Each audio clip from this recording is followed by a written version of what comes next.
Hi guys, i-unbox ko nga pala ang bagong blender na nabili ko gawa ng Astron.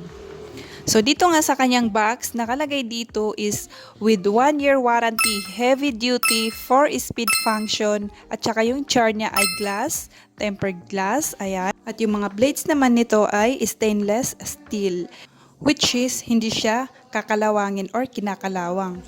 At ngayon, i-unbox ko na to para matesting ko kung ito nga ba ay gumagana.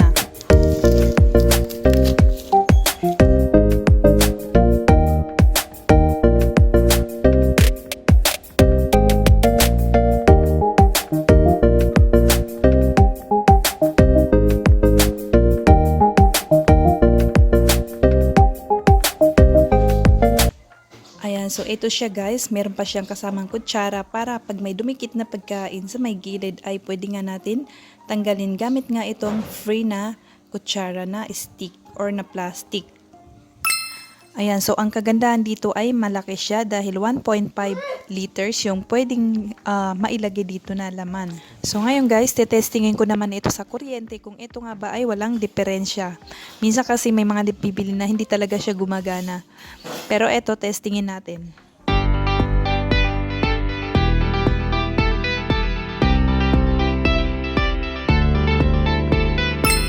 Ayan, so far ay gumagana naman na maayos itong nabili ko at wala akong masabi kundi sulit talaga itong blender. At lalo na ngayong tag-init, kailangan talaga natin ito para makagawa tayo ng mga shake para sa mga bata at para na rin sa ating mga matatanda. So hanggang dito na lang. Thanks so much for watching!